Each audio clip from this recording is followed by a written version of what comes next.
The Jews in Babylon. Daniel chapter 1, starting at verse 1. Now I have to make a disclaimer. Bear with me with these names. All right. In the 3rd year of the reign of Jehoiakim, king of Judah, came Nebuchadnezzar, king of Babylon, into Jerusalem and besieged it. And the Lord gave Jehoiakim, king of Judah, into his hand, with part of the vessels of the house of God, which he carried into the land of Shinar to the house of his God, and he brought the vessels into the treasure house of his God.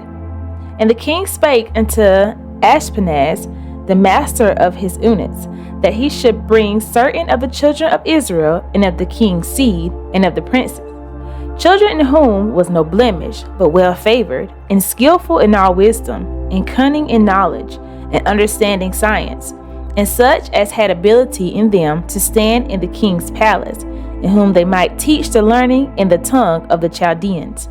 And the king appointed them a daily provision of the king's meat, and of the wine which he drank, so nourishing them 3 years, that at the end thereof they might stand before the king.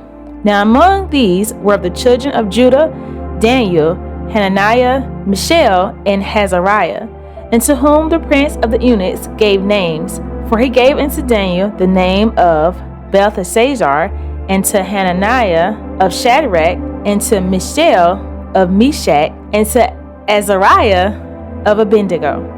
But Daniel purposed in his heart that he would not defile himself with the portion of the king's meat, nor with the wine which he drank. Therefore he requested of the prince of the eunuchs that he might not defile himself. Now God had brought Daniel into favor and tender love with the prince of the eunuchs. And the prince of the eunuchs said unto Daniel, I fear my lord the king, who hath appointed your meat and your drink. For why should he see your faces worse liking than the children which are of your sort?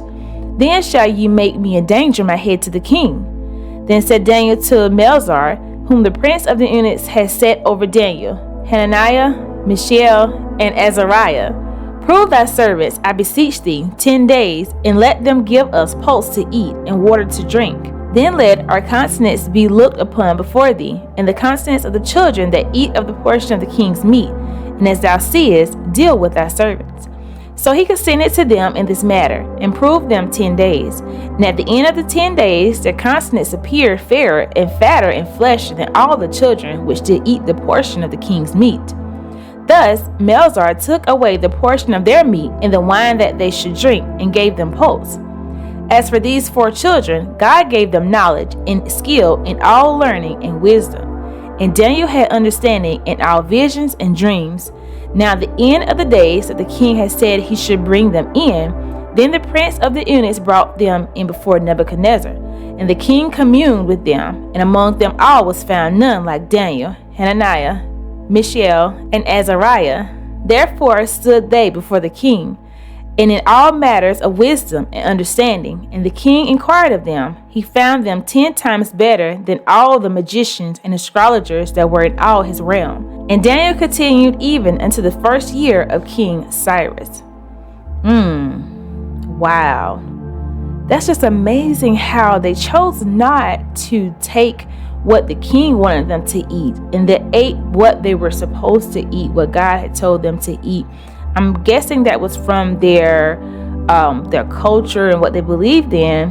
And look how they were better than all the other ones. Wow.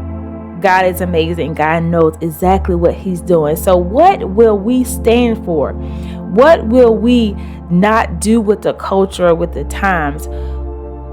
Are we not transforming and conforming to the world? Are we standing up for God and what God tells us to do in this day and time in 2023? Are you standing up for righteousness, and are you standing up for God's word and not conforming? Let me know down in the comment section below.